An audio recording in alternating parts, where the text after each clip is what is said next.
Okay, so it seems like everybody is having a lot of the same issues. So let's talk about it. Because when a judge acts in dishonor, it means they've stepped outside of their lawful capacity.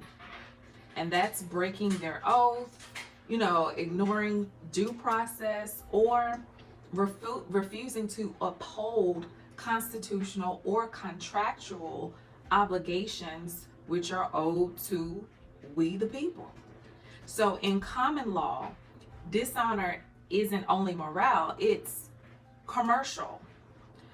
See, the courts function as venues of commerce where every action or inaction carries a contractual weight.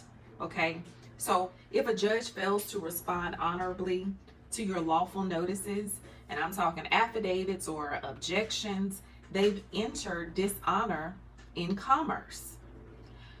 A breach of trust, an oath of office. That's what's happening. Okay?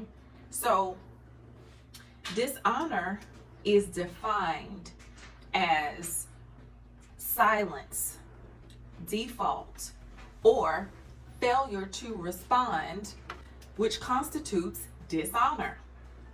Failure to honor oath of office, constitutional oath, or to present a living injured party is a commercial transgression. So each of these acts, ignoring sworn affidavits, denying remedy, or proceeding without lawful contract, creates a commercial liability that can be enforced via affidavit and lien processes. Okay? Now, I'm looking out the window, but the common law, we'll skip that. But any judge who does not comply with his oath to the Constitution wars against that Constitution and engages in acts of treason. And you can find that in Cooper v.S. Aaron, 358 U.S. 1, 1958, baby. And where there is no jurisdiction, there can be no discretion. For discretion is incident to jurisdiction. And that's Piper v.s. Pearson, right? So what to do when a judge acts in dishonor? Let's talk about it.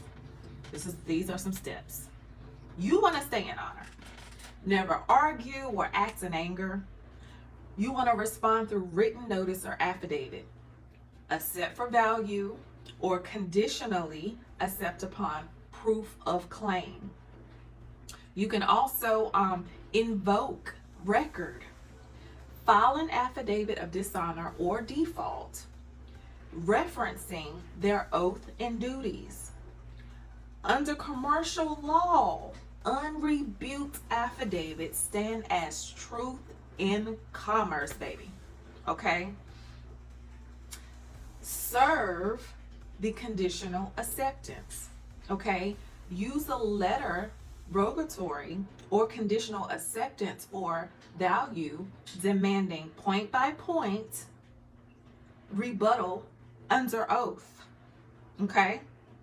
Another thing you can do, you want to create a record of default, because if they fail to answer or act within your given timeline, record a notice of dishonor and default judgment, because this can become the basis for a commercial lien or claim.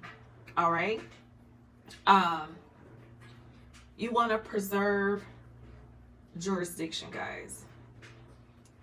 You have to assert your standing as a living man or woman under common law, not a straw man, so-called straw man entity being charged. Now, this whole, I say straw man, that's just a word that's thrown around, but we want to say corporate entity, fictional entity, commercial entity. Okay, that's all I got.